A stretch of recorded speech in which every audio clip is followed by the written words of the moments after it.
Magandang umaga. Ang title ng aming mini-research ngayon ay paggamit ng mga jargon sa mga propesyon.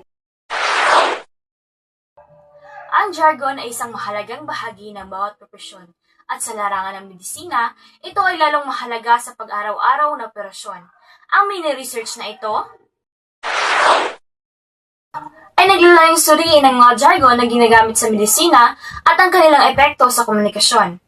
Ang jargon sa medisina ay ang mga technical na termino at parinala na ginagamit ng mga professional sa kalusugan upang mapaliwanag ng mga kondisyong medikal, pamamaraan, at paggamot.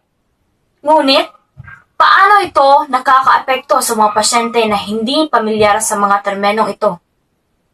Ang pag-aaral na ito ay naglalayong tukuyin ang mga karaniwang jargon, suriin ang mga dahilan ng paggamit nito, at unawain ang epekto nito sa komunikasyon sa mga pasyente.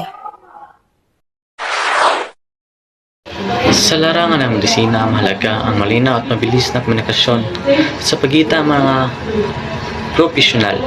Upang maiskatuparan ito, madalas silang gumagamit ng jargon, mga teknikal na termino at pinaikling anyo ng salita na eksklusibong maunawaan sa kanilang profesyon.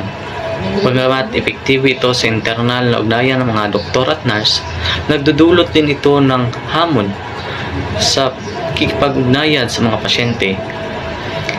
Layunin ng pag-aaral na ito na tukuyin ang mga karaniwang jargon sa medisina, suriin ang dahilan ng paggamit nito, at unawain ang epekto nito sa komunikasyon sa mga pasyente.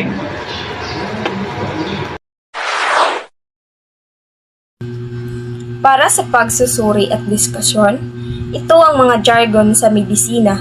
Una, stat ng ibig sabihin ay agad-agad. Pangalawa, NPO, walang kain o walang inom. PRN, kung kailangan. BP, presyon ng dugo. TX, treatment.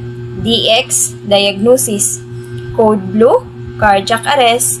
At ang panghuli ay ang rounds. Nang ibig sabihin din nito ay ang pagbisita sa pasyente. Ito ang dahilan sa paggamit ng jargon.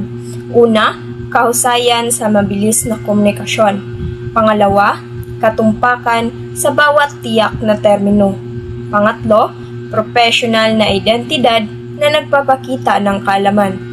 At ang panghuli naman ay ang pagprotekta sa impormasyon na hindi maintindihan ng mga pasyente ang bawat sensitibong detalye.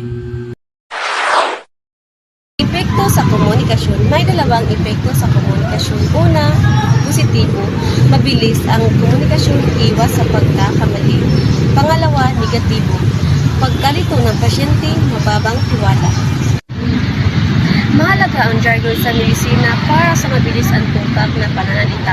Ngunit, maaaring ito makaapekto sa komunikasyon para sa pasyente. Maging sensitibo sa paggamit ng jargon para sa pasyente. Gumamit ng simpleng paliwanag para maintindihan nila ang kanilang kondisyon.